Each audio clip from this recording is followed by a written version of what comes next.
რამდენი ხანი მუშაობდით ამაზე? სახარებაზე მუშაობდით, მე მგონი 98-ში მივედი 3 წელი.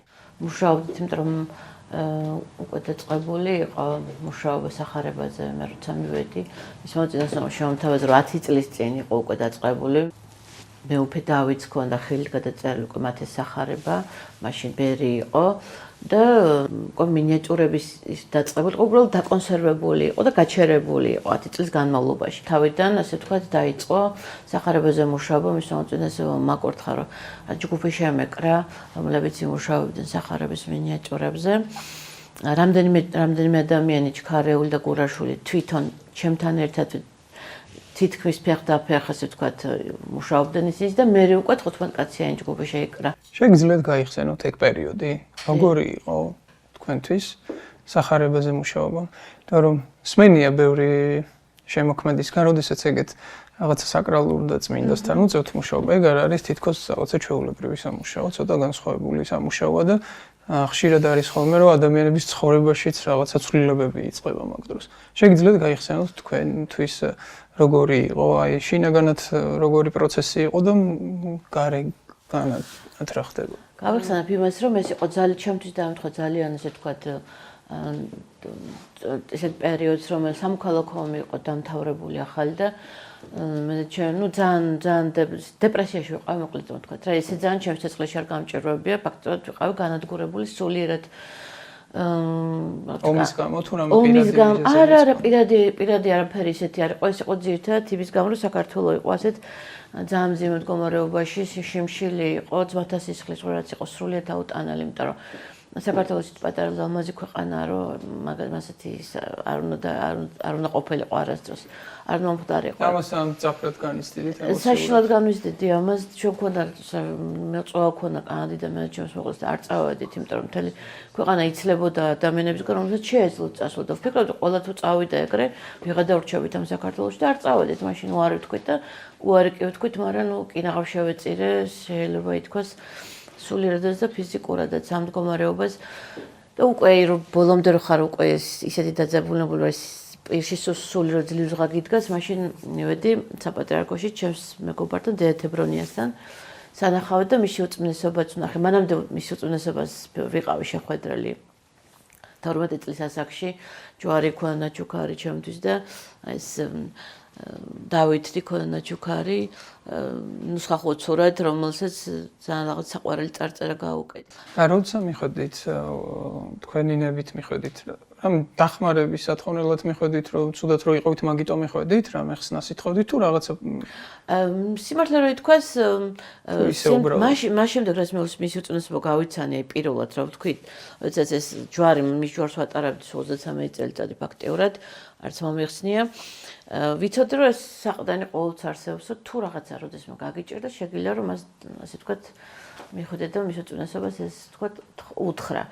არ მისულა არაფერს სათხოვნელად, უბრალოდ მინდოდა ნახვა. და ნახე კიდევაც და ფაქტობრივად პირველი აღსარება მის უწესებას ჩავაბარე.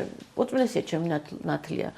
იმიტომ რომ პირველად როცა მოხდა ნათლობა არაგვისა და ტყვის შესაძართან, მაშინ მოვინათლე მისი ჯვრით და ასე ვთქვათ, მოვიხსენე როგორც ნათლია, ასევე მისი უწესობა. გაუხარდა ძალიან სხვა შორს ჩემი დანახვა და მითხრა რომ აი ვფიქრობდი შენზე და კარგია რომ მოხვედ, იმიტომ რომ ახლა ჩვენ ვიწყებთ თავიდან ამ სახარებაზე მუშაობის განახლებას, ხელნაწერი სახარების მუშაობის განახლებას არის ყველაზე დიდი მსოფლიოში, უნიკალური ხელნაწერი სახარება, რომელიც ბერებმა გადაწერეს და მორჩილებმა, ასომთავრულით და ნუსხახუცურით და მერე უკვე ხელითვე ხდებოდა ჩახატვა, ვთქვათ, ხელნაწერი იყო და ხელითვე ხდებოდა ჩახატვა მინიატიურების. და მითხრა რომ ვთქვათ, მკითხა რომ იცი თუ არა ნუსხახუცურით, თუ არა ასომთავრული, წაკითხული გაქვთ თუ არა ბიბლია, სახარება, მოციქულთა სინამდვილეში რომ ითქვას, ეს ის წლები იყო და ის გასაჭირო, როცა სხვას არც არაფერს არ ვკითხულობდი. მარტო ვკითხულობდი ბიბლიას, სახარებას, მოციქულთა საქმეები თითქმის ზეპირად ვიცოდი. ეპისტოლეები ვიცოდი, უბრალოდ თითქმის ზეპირად, განსაკუთრებით ის პავლე მოციქულის ეპისტოლეები. ხო, მეხმარებოდა იმაში, რომ ცოცხალი დავრჩენილიყავი. და უთხარი ნუსხახუცურიც ვიცი და ასომთავრულიც ვიცი, ბავშვობიდან მწერდი ასომთავრულად და ნუსხახუცური მოგვიანებით ვისწავლე უკვე, როდესაც მაჩუქა მის მოუწინესობამ დავითნი ნუსხახუცურად. და მითხრა რომ მოდიო ხა სანამ აქ ახარო ეხლავე აქვეო რამდენიმე მინიატიურა გამიკეთეო ფანქარში უბრალოდ აი მომიხაზეო საზდავასოებო როგორ გააკეთებო და დავჭექი მართლა და ერთ საათში თუ ორ საათში ფაქტობრივად ყველა საზდავასო მოუხაზე ის ფანქარში მინიატიურების სახით თავის შინაარსი იყო თითოეული საზდავასო თავის შინაარსს გამოხატავდა და მითხრა რომ თუ გინდა აქ ცხოვრეო საერთოდ და იცოდი რომ საპატრიარქო შენი სახლია და ფაქტობრივად 3 წელიწადი თითქმის მუშაობდი სახარებაზე. მისი პირადი სივრცე სადაც იმყოფებოდა, იმ ადგილას მუშაობდით უკვე. სანამ ამაზე მუშაობას დავიწყებდით, მის მოწინესებამ რამდენიმე თავის ბიბლიოთეკიდან რამდენიმე წიგნი მომცა რომ წამეკითხა, ხატწერის პრინციპებს გავეცანი, სად რაფერი რასთან მიდის, რა რას ნიშნავს. ასევე დიდი სამტომეული ქონდა ბიზანტიური მინიატიურების გამოცემული. რომელიც სანამ დავიწყებდი მუშაობას, თავიდან ბოლომდე შევისწავლე, რასაც ქვია. ეს იყო ზღვა რაოდენობა, ფაქტობრივად რაც კი ქრისტიანულ სამყაროში გაკეთებულა მინიატიურები, ყველაფერს მოიცავდა. და ქართული მინიატიურებიც ერია შეხვედაშორის საკმაოდ ბლომად. და მე მივხვდი რომ ეს მინიატიურები და ხატწერა ძალიან განსხვავდება ერთმანეთისაგან, მაშინ დავასკვენი. იმიტომ რომ მინიატიურებს აქვს ძალიან დიდი თავისუფლება, ძალიან დიდი გასაქანი. ხატწერა ძალიან შემოსაზღვრული არის და ძალიან ჩარჩოებშია ჩამჯდარი. რა პროცესები მიმდინარეობდა მაგ დროს, როცა ხატავ? სიმართლე რო ითქვას, მაშინ მოხდა სრული განახლება ჩემი ფიზიკურად, სულიერად და გონებრივადაც, იმიტომ რომ მე რა როგორც გითხარით, ვიყავი სრულიად გამოცარიელებული, სრულიად გამოფიტული და ასე ვთქვათ, აი სიცოცხლის ძალებისგან დაცლილი აი ზოგადი სიტუაციის გამო ის რომ საქართველოს ესეთი გაპარტახებული ამ სამოქალაქო ომის შემდეგ და მოკლედ ესე 3 წელი მუშაობდი 2000 წელს დამთავრდა ამაზე მუშაობა. ალბათ რაღაც სირთულეებიც იქნებოდა. სირთულეები იყო კი. ყველაზე რთული. სირთულეები იყო რაღაცეები, თუმცა მე სირთულებად აღარ მეჩვენებოდა იმის შემდეგ, რაც გამოვლილი მქონდა უკვე ამ ომის შემდგომ პერიოდის შემდეგ. ეს სირთულე კი არ იყო, ეს იყო ჩემთვის უკვე ასე ვთქვათ, სულიერი სიმშვიდე და ბედნიერება იყო ეს ჩემთვის ნამდვილად. რა თქმა უნდა, სირთულეები იყო, იმიტომ რომ მაინც ძალიან ცხელოდა იქ სადაც მე ვიჯექი ანტრესოლი იყო და ძალიან ცხელოდა. ნუ ისე ცხელოდა რომ არ ქონდა არც მის უწესებს არ ქონდა არც გამაგრილებელი საშუალება ეგ დადებული და ერთხელ იდა თვარაძე ამოვიდა მონაზონი იყო. მითხრა ვაიმე რუსულად როგორ მუშაობ ბაქოში, როგორ არ კვდებიო ცა? აი სრული ის იყო სასწაულის სიცხე იყო და მის უწესებს უთხრა რომ უწესო არ შეიძლება მაშინ უწესის ამოვიდა მაშინ ერთად იყო ნამოსულები უწესო საშინელ სიცხეში მუშაობს ეს ადამიანი მარტო მუშაობდი მაშინ სიცხეში და ძალიან ცოდვაო რამე ხო არ შეიძლება რომ ეგება სანმე არავშავს უნდა დაიტანჯოს არავშავს გაიყურა უწმინდესო და მე ამომიტანეს ორი წელი გამაგრილებელი საშუალება და ესე ვთქვათ თან ცოტა ის წინ მქონდა ეს მოკლედ რომ ცოტა გამგრილებულიყავ ვინცთანაც მისაუბრია ისეთ იმ ადამიანებთან ვინც პირადად შეხვედრია ილია მეურეს ყველა ამბობდა რომ ეგ არ იყო ჩვეულებრივი ადამიანი ქონდა რაღაცა სხვანაირი ენერგეტიკა და სხვანაირი აურა ასე ვთქვათ აი თქვენთვის როგორი იყო თან რამ ბევრი ხშირი შეხვედრა გქონდათ კი საერთოდ პირველი შეხვედრა როცა მოხდეს მე ვიყავ მაშინ 12 წლის გამოფენა მქონდა და მაშინ უწუნესი დაეწყო გამოფენას მე არ ვიყავ უბრალოდ საქართველოში და მე დედაჩემ დაგპატიჟა თავისთან სიონის გვერდზე მქონდა რეზიდენცია იქ მივედით და მაშინ მახსოვს რომ მარტო თვალებს ხედავდი თუ გესაუბრებოდა რაღაცას მეუბნებოდა რომ აი როგორი ნამუშევრები გაქვს ნუ თუ ამასო შენ მართლა ფიქრობდიო ბავშვობაშიო რომ აი თქვათ აი არის რომ კიბე არის საზე მიდგმული ადის ადამიანი და ეშმაკი უხერხავს იმას რა ქვია რომ ჩამოაგდოს და ეს როგორ მოგივიდაო თავში აზრად ეს ბავშვისთვის ძალიან ლოგიკურია სინამდვილეში სულიერბარი ცაში ვინ ებრძვის ამ სულიერებას ეშმაკი ადამიანი ადის ცაში და ეშმაკი კიბეს უხერხავს ეს ძალიან ბუნებრივი იყო ბავშვისთვის ეს რა თქმა უნდა მას ქვეცნობიერი წერია ცხადია ეს არის 12 წლის ასაკში გაკეთებული და ხატული ნამუშევარი აი რომელზედაც უწმინდესი ამაზეც მეუბნებოდა რომ თავში როგორ მოგივიდაო ბავშვობაში აზრათო ეს არის ცისმაცხოვრებლები ანუ ანგელოზები ზევითკენ და ეს არის დედამიწის მაცხოვრებლები დაბლად და შუაში მიყავთ ბოროტება დაიჭირეს ბოროტება და მიყავთ დასასჯელად ანუ სადა დედამიწა გაერთიანდა რომ დასაჯონ ბოროტება ეს არის 12 წლის ასაკში დახატული აკვარელი ქაღალდი და ისა ძალიან გაცრიცილი ქაღალდი 12 წლის კი და ნუ ეს ჩემთვის ძალიან საყვარელი ნახატი იმიტომ რომ კონცეფცია ძალიან დიდია ასე ვთქვათ დიდი კონცეფცია და სამაში ამასაკის ბავშვისთვის კი არა ისედაც კი კი 12 წელსაკში კი აი ეს არის კიდე მეორე მოსვლას ეძახდნენ თვითონ მოვიდა ბოროტება შემოვიდა სხვადასხვანაირი ფორმით აი ეს მახინჯები არიან ძალიან ეს კაცები შეკრეს სულ ყველა შებოჭეს კაცები რომ ხელი არავის შეეშალა და ბავშვებს და ქალებს და მოხუცებს დაერივნენ აი დრაკონები ისე და აქ მოდიან დიდი ანგელოზები რომ გადაარჩინონ ადამიანები პირდაპირ ხატავდი და ყვებოდი ამას ჩემთვის ოღონდ ჩემს გონებაში ძალიან სერიოზულად ვიყავი ჩართული ამ პროცესებში არა ეს არის ტუში და კალამი აი 11 ნომერი კალამი ბავშვობაში მაგითი წერდით ხოლმე და 11 ნომერი კალამი და ტუში წარმოუდგენელი რამე წინასწარმეტყველებები არა გაქვთ დახატული? კი, არის ყველა წინასწარმეტყველება, სხვა შორის უწუდეს მაგას მეკითხავდა. ბოროტების დასჯა, ეს ყველაფერი წინასწარმეტყველება აბსოლუტურად უყალა. როგორც თვითონ უწმინდესმა ბრძანა მაშინ, როცა მე მასე ვსაუბრობდით. საიდან მოგივიდა თავში აზრად ამდენი, ესე ვთქვათ, ის რაც უნდა მოხდეს, ეს სად დაინახეთ, მოთხარი არ უწმინდეს ეს ყველაფერი არ დამინახავს არანაირად, უბრალოდ ხატავ და ეგ არის. იყო ზოგადად ბრძანა შორს ვერ მიწდევით მომგანი მაგის.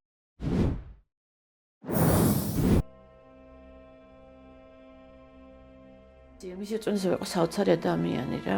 საოცარი ადამიანი იყო ურთიერთობებში. ის ყველაფერი ესმოდა და ძალიან ყველაფრის ადვილად გაგება შეეძლო.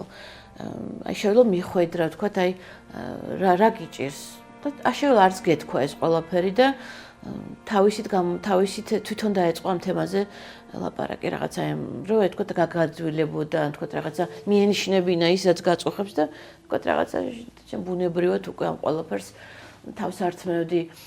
ეთქო ბაღში ვისხედით, ძალიან უვლიდა თავის ბაღს. უვლიდა როგორ ძალიან უყვარდა მცენარეები, ცხოველები და სხვადასხვანაირი ლამაზი ის ქონდა ძალიან მოვლილი ბაღი და ეთქო საღამოს როდესაც მუშაობდით, როცა დავინახავთ ხოლმე მისი უწმინდესობა დაბლარი, ეგრევე გავგბოდი ხოლმე რომ კურთხევა ამეღო და მესამე სართულიდან პირველ სართულზე და მაშინ ვახსოვს რომ ვისხედით იქ რაღაცას მონაზვნებიც იქ იყვნენ და რაღაც საუბრობდნენ და ასეთ რაღაცა თქვა რომ მე ორ გარდავიცვლებიო, მაგრამ ეს კაი დიდი ხნის 1-25-26 წლის წინ ნამდვილ ამბებს გეუბნებით, მაშინ ახალგაზრდა იყო. რომ შედარებით და მაშინ თქვა რომ მე ორ გარდავიცვლებიო. თქვა რომ შეგიძლიათ მომმართოთო და მე ორ სურვილს შეგესრულებთო რა. მაშინ ესეთი რაღაცა გვითხრა. საოცარი ადამიანი იყო რა ჩემთვის პირადად ჩემთვის დავარწმუნებული ვარ მილიონობით ადამიანისთვის ეს იყო წმინდანი ადამიანი რომელიცაც ქონდა უზომო სიკეთე უზომო სიყვარული ადამიანი სხვა შორის ეს იყო საოცარი რაღაც არასდროს მე ანტრესოლში ვიჯექი და თითქმის ყველა მის შეხვედრას ვესწრებოდი ჩემდაუნებურად იმიტომ რომ გახსნელი იყო სივრცე და მე ვიმუშაობდი და მესმოდა ყველაფერი არასდროს არ მახსოვს როგორი ისეთი შეშფოთებული, როგორი წინააღმდეგობრივი ადამიანები არ უნდა მისულიყვნენ მასთან ურთიერთ სანახავად. არ მახსოვს რომ ვინმეს როდესმე რაღაცა ან უკმეხად, ან ზევიდან, ან ისე დალაპარაკებოდა. ყოველთვის ადამიანს ელაპარაკებოდა იმ სიმაღლეზე, რა სიმაღლიდანაც ის ადამიანი მიდიოდა. მიდიოდა ადამიანი ძალიან განათლებული, ელაპარაკებოდა ის თავის დონეზე. მიდიოდა ადამიანი ძალიან უბრალო, რომლის თქვა მეტყველება არ იყო ისეთი. ელაპარაკებოდა ძალიან ელემენტარული სიტყვებით. რომ მისთვისაც ეს გასაგები ყოფილიყო და მის სიმაღლეზე დადიოდა ზუსტად. არასდროს არ ბრაზდებოდა, ყველაფერს პატიობდა. მე არ მახსოვს რომ არც კი გამიგონია ვინმესგან ეხა ჩვენ სულმან ყველაფერს ლაპარაკობდა და ყველაფერს ყვებოდა ხოლმე და არასდროს არავის არ უთქვამს რომ ვინმესთვის რამე არ უპატიებია ან ვინმეზე რაღაცაზე გაბრაზებულა და თქვა რაღაც არასდროს არ ყოფილა რომ ოდნავ მაინც ადამიანისთვის უკმეხობა გამოეჩინა რაც სხვადასხვა ძალიან ბევრს ახასიათებს უკმეხობა უნდა ითქვას და ძალიან იშვიათობა არ არის წმინდანებსაც სხვათა შორის. წმინდანებსაც და სასულიერო პირებსაც და ეს ადამიანი ვიყო ადამიანის მოყვარე, კაცთმოყვარე და ძალიან კეთილი, რაც ყველაზე მნიშვნელოვანია და ყველაზე მთავარია ქრისტიანისთვის და ჩემთვის ეს ადამიანი წმინდანი იყო. როგორ გადაიტანეთ მისი გასვლა? სიმართლე რო ითქვას, მისი გასვლა, ძალიან ცუდად იყო უკვე. ხო ხედავდით, რომ როგორ დაილია, ძალიან უკვე ვეღარც თავს ვეღარ წევდა, მაქსიმალურად მე როგორც იმ დღეს სხვა შორის დაკრძალვის წინა დღეს ვფიქრობდი რა, იმიტომ რომ ძალიან მძიმე იყო, იმიტომ რომ მაინც როცა არის, უცებ მომინდა რომ ფიზიკურად მაინც იყოს არასდროს არ მესმოდა ხოლმე ხერთი საიდუმლო უნდა თქვა არასდროს არ მესმოდა ხოლმე როდესაც წმინდანების ნეშტებს ცხედრებს ინახავდნენ ხოლმე და თქვა ზევიდან იყო და ხალხი თქვა მიდიოდა და ეს არ მესმოდა რა ვქნა არ მესმოდა ეხლა უცებ ისე მომინდა რომ წმინდესი საი თქვა ცხედარი ყოფილიყო თქვა ხელმისაწვდომი იმისთვის რომ თქვა მიხვიდე და ეამბო რომ თუნდაც წლების განმავლობაში და უცებ მივხვდი რას ნიშნავდა სინამდვილეში ეს როცა ადამიანი ძალიან გიყვარს და როცა ძალიან მართლა წმინდანად თვლი და იცი რომ ნამდვილად ეგეთია თან კი არ თვლი არამედ ნამდვილად რომ იცი გძნობ გინახავს გაგიგია და შენი საკუთარი თვალით დაგინახავს ის გინდა რომ ფიზიკურადაც რომ იყოს როგორც ახლა ტანს ადამიანი რო ინახავს რაღაცა სამახსოვროს, წიგნს ინახავს, ან თქვა რაღაცა ტანსაცმელს ინახავს, თავისი ძვირფასი ადამიანისას, ხო? ან სათვალეს ინახავს. ესეც იგივეა. სხეულიც ასე ვთქვა რაღაც სულის ტანსაცმელივით არის და ესეც რაღაცა ის არის, რაც რჩება. სინამდვილეში, როცა სული გადის და უცებ მივხვდი, რომ ეს დამოკიდებულება ქონდა სხვა ადამიანებთან, ალბათ სხვა ადამიანებსაც, ალბათ საუკუნეების განმავლობაში. ძალიან რთული იყო, მაგრამ მივხვდი რომ მაქსიმალურად ბოლომდე ეცადა რომ ბოლომდე ეცოცხლა სანამ მისი ფიზიკური ძალები უკანასკნელამდე არ მოიწურა. არ დაგვტოვა, იმიტომ რომ მე ვიფიქრე, თქვა რომ გასულიყო რამდენიმე წლის წინ. ეს იქნებოდა ისეთი ტრაგედია, რომ რა ვიცი, ვერ გადავიტანდით ალბათ უმრავლესობა ადამიანებისა, ეს იქნებოდა ისეთი დააღირო, რომელსაც ვეღარ მოიშორა ფერასდროს და ჩვენ საკუთარი თვალით დავინახეთ, რომ როგორ ბოლომდე მიილია ეს ადამიანი, უბრალოდ მეტი ფიზიკური შესაძლებლობა მას აღარ დარჩა, რომ კიდე ეცოცხლა და ბოლომდე, ასე ვთქვათ, მიიყვანა თავისი სიცოცხლე ბოლო წერტილამდე. რაღაცნაირად ძალიან ემოციური, ძალიან მძიმე და ამავდროულად ძალიან ლამაზი იყო. ლამაზი იყო ძალიან, კი. ძალიან ლამაზად იყო ყველაფერი ნამდვილად. გეთანხმებით, კი. ძალიან ლამაზი იყო ყველაფერი, თავიდან ბოლომდე ესე ლამაზად შესრულდა. გაზაფხული მოიყვანა თქო, ეგეთი შეგრძნება მქონდა. არასკესოს ყოფთა საქართველოში წვიმა იყო. ეს სხვა შორის სულაც არ გამკვირვებია, იმიტომ რომ როგორც წესი, ამინდიც ყოველთვის აი კი არ ვადარებ, მაგრამ აი ქრისტე რო ჯვარს ეცვა და რო აღესრულა ჯვარზე, მაშინ საჩამოიქცა და უნებაც ტირს. ხო, ანუ სერიოზულად თელ საქართველოში იყო წვიმა პარასკევს მაგალითად. ერთ-ერთ ინტერვიუში ამბობდით ეს რამეს, რომ გიკითხეს რამე რჩევა ისეთი, რაც პატრიარქისგან მიგიღიეთ და ეს რამეს ამბობთ, რომ მიუძღვენი შენი შემოქმედება ღმერთს. აი შეგიძლიათ რომ ცოტა უფრო განვავრცოთ რას ნიშნავს. მისმა უწინასწორმა ესეთი რაღაცა მითხრა, რომ არასდროს რაღაცის გამო არ ხატო. აი შენ ისე ხატეო, რომ თითქოს შენს შემოქმედებასო ღმერთს უძღვნე, იმიტომ კი არ ხატო, რომ თქვათ, რომ შენ იყო ცნობილი, ან რომ შენ წახვიდე საზღვარგარეთ, ან რომ შენ იყო მდიდარი, მაგის გამო არასდროს არ ქონდესო ეს მომენტიო, რომ ხატო. შენ უბრალოდ შენი შემოქმედებაო, გული, სული და მიუძღვენი ღმერთსო და ის ყოველთვის საუკეთესო იქნებაო და სხვათა შორის იგივე აქვს, სხვა შორის პავლე მოციქულსაც ზუსტად იგივე სიტყვები აქვს ეპისტოლეში. შენ თუ შენს ღმერთს უძღვნე შენს ნამოქმედებს, ის ყოველთვის კარგი იქნება. გაჯიბრება, აი გაჯიბრებას ვერასდროს ვერ ვიტანდი, ამიტომ რაღაცა კონკურსებში მონაწილეობა არასდროს არ მეღია ფაქტიურად. იმიტომ რომ თუ რაღაცას აკეთებ, გააკეთე. აი როგორ ხდება აი ღმერთისადმი მიიწვნა შრომის. მე გეტყვით, ანუ ეს თავის დაუნებურად ხდება. ეს სინამდვილეში მის მოწესრიგება ეს რაღაც მითხრა, მაგრამ ეს ჩემთვის მაინც ბუნებრივი მომენტი იყო, რატო? როდესაც თქვა სამუშაოზე რო ვჯდები, მე ყოველთვის უნდა ვიყო გაწონასწორებული ხასიათით. ანუ არ უნდა ვიყო არც გაბრაზებული, არც ძალიან მხიარული. უნდა ვიყო 100%-იანი კონცენტრაციით. ანუ აი თითქმის ისეთ მდგომარეობაში, როდესაც ადამიანი აი ლოცულობ, აი ხო, სიმშვიდე, არა მარტო სიმშვიდე, აი გაწონასწორებულობა და კეთილგანწყობა, აი ყველაზე მთავარი რაც არის კეთილგანწყობა. კეთილგანწყობა გარემოს მიმართ, საკუთარი თავის მიმართ, რაც ძნელი მოსაპოვებელია ნამდვილად მე 20 საუკუნეში და 21 საუკუნეშიც მით უმეტეს ძნელი მოსაპოვებელი გახდა. ტურბულენტული გარემოა ძალიან მაინც. დაახლოებით ლოცვის განწყობა არის. როცა შენ ხარ გახსნილი და შენი ვთქვათ ადვილია შენი დაჩაგვრა. როცა მაგ დროს ამიტომაც მაგიტომარი ადამიანი ყოველთვის განმარტოვდება და მაგ დროს მუშაობს. და კიდევ მუშაობს, რომ თქვათ არ შეუშალოს მუსიკის თუ სიშუმეს ვერ აღწევს, აუცილებლად კლასიკური მუსიკა მქონდა ხოლმე ჩართული, იმიტომ რომ კლასიკური მუსიკა არაფერს არ გავნებს. ნუ ყველა არა, ზოგიერთი განსაკუთრებით. აი ბეთჰოვენი მიყვარდა ძალიან, მოცარტი მიყვარდა, ვერდის რამდენიმე ოპერის ქვეშ შემოძლო ხატო მაგალითად.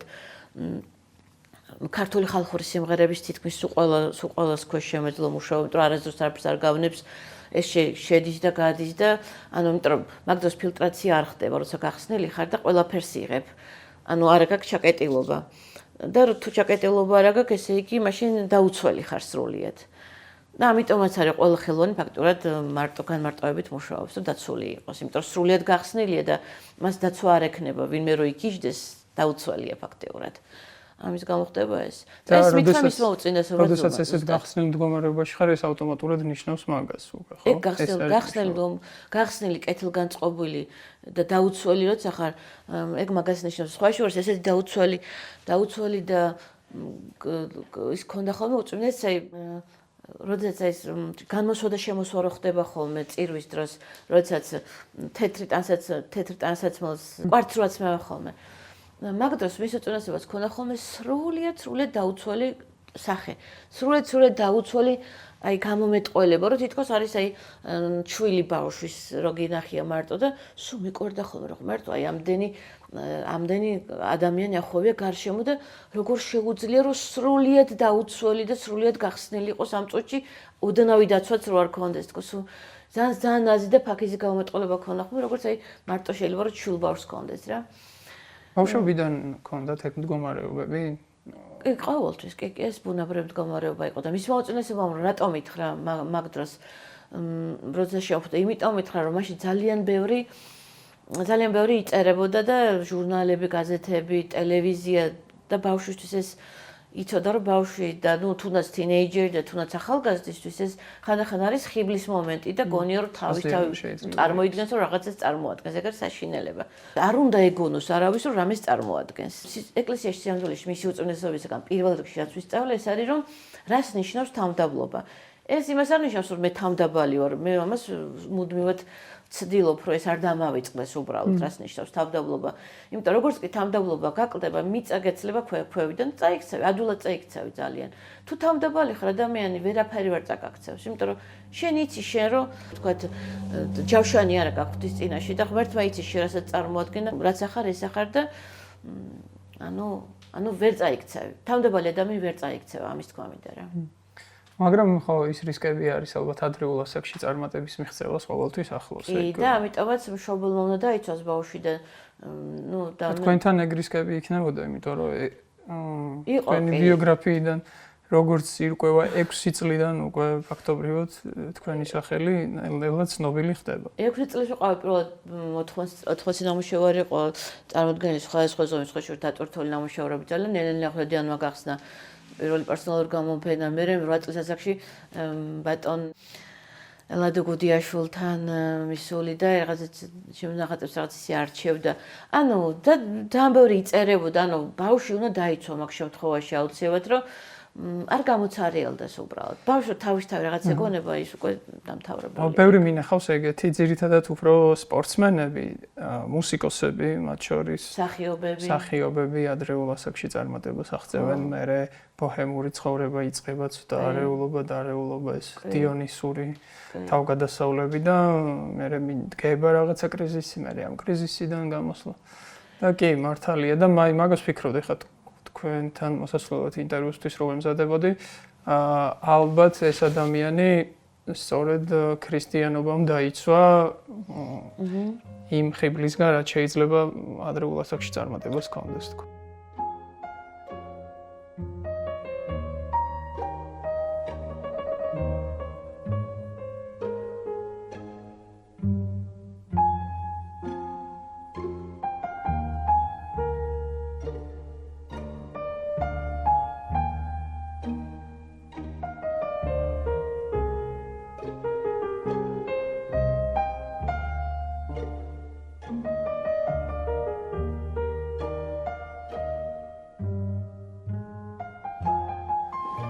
ეს რაღაც ნაწილი კანის ფესტივალზე მქონდა გამოფენა, კანის ფესტივალზე აკრედიტაცია მაქვს ხოლმე საფრანგეთის მხრიდან კინოსთან ურთიერთობის გამოფენა. როდის დაიწყო ეს თქვენი საერთაშორისო აღიარება და საერთაშორისო წარმატება? ეგეც ადრეულ ასაკში. ეგეც ადრეულ ასაკში პირველად, როდესაც მე ვიყავი საფრანგეთში.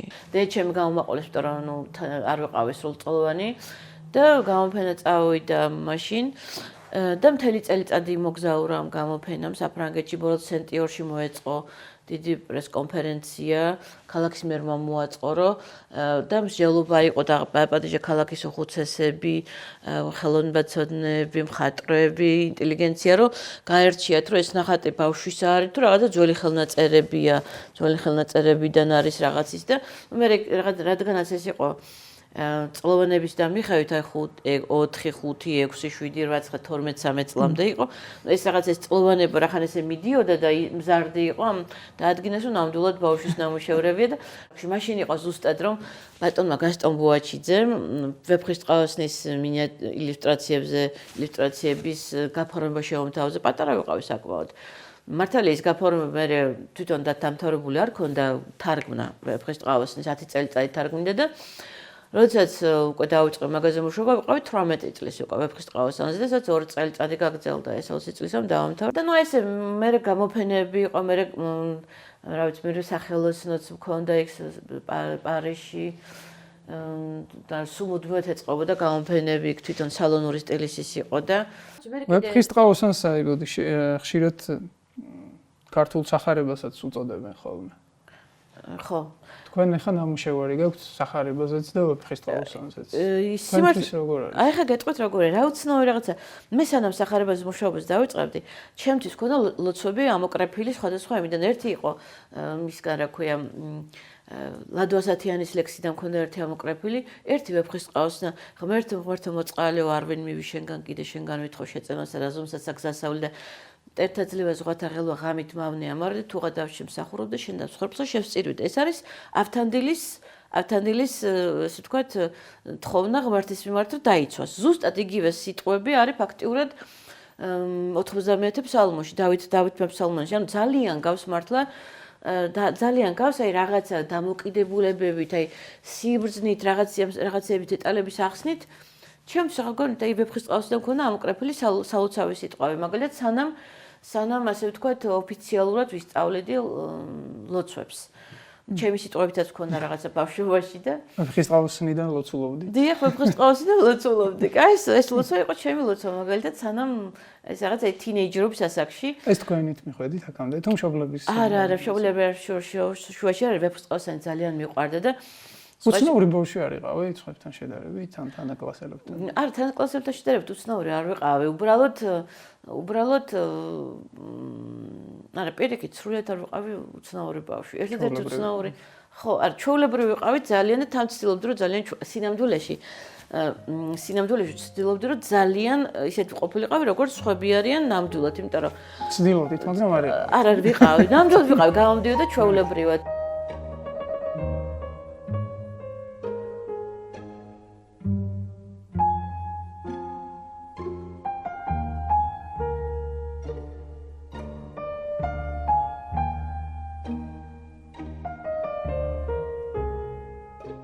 რადგან წმინდა ტექსტებს ვლაპარაკობთ, ვეფხისტყაოსანიც ვახსენეთ. ჩემთვის ძალიან სიურპრიზი იყო რამაიანა რო დავინახე, იმიტომ რომ რამაიანა და ვეფხისტყაოსანიც ძალიან გვანან ერთმანეთს. თითქმის ერთნაირი ფაბულა აქვთ. მანდაც არის სატრფოს დაკარგვა, მერე დაბრუნება, შენ მოძმე მეგობრების შემოკრება, დემონების დამარცხება, მისი დახსნა. როგორი იყო უკვე რამაიანა ცოტა მერე შემოვიდა თუ? აი რამაიანა მერე არ შემოვიდა, რამაიანაც ასევე ძალიან მიყვარდა, ჩვენ გქონდა დედაჩემს გქონდა ამრიკოს რამაიანას ქართული ნათარგმნი ნახევარი და მე 8-9 წლად ვიკითხავდა ხოლმე, გიждდებოდით რა, გიორგი მაგისიშვილი, ჩვენ დაძმები. ვიკითხავდა ხოლმე ამას და ისე მიყვარდა ეს რამაიანას, რომ გიждდებოდი. მე ხა რომ გავიზარდა, წავიკითხე უკვე რუსულად და ინგლისურად, უკვე მთლიანად, ის იყო ნახევარი ქართული. და ჩემი უსაყვარლესი ნაწარმოებია რამაიანა.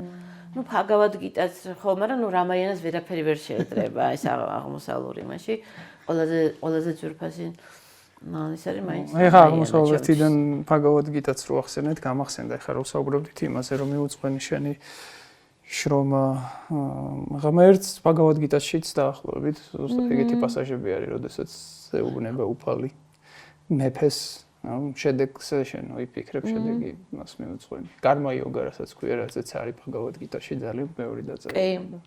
მიყვარს ხოლმე, როცა ესე იკვეთება აღმოსავლეთი და დასავლეთი განსაკუთრებით ფილოსოფიის დონეზე და სამყაროს აღქმის დონეზე. კი. საქართველოს კიდე ეს გზაჯვარედინია სინამდვილეში და ეს გზა ეს არის რა ვიცი, ევროპისა და აზიის ნაწილი და რა ვიცი, ყველაფერი აბრეშუმის გზის ნაწილი ვარ და რა ვიცი.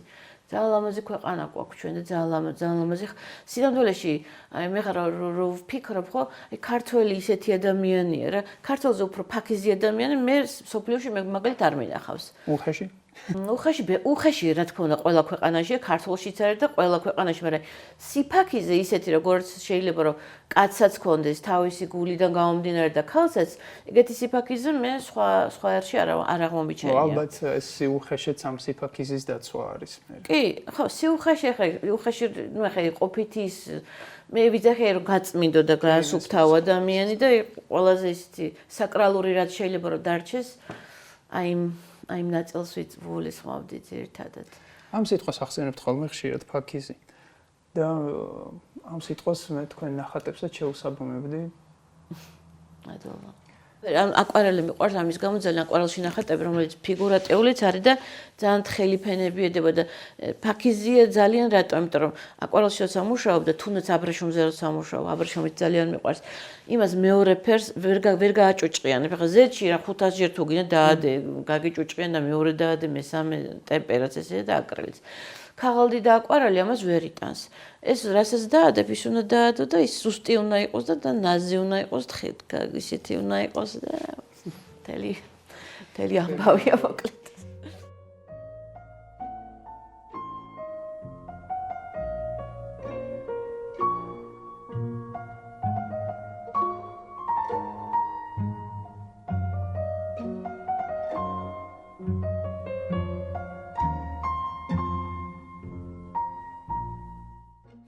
ამას ეძახდა ნოეს კიდობანს, ანუ აქ არის ადამიანები, რომლებიც არიან დატყვევებულები, აქ რომელზეც აკეთებენ რობოტს აი ამ ადგილას და აქ ცდა უნდა დააყენონ ამ ქალზე და ესენი იმალებიან, რომ გადაარჩინონ ეს ქალი.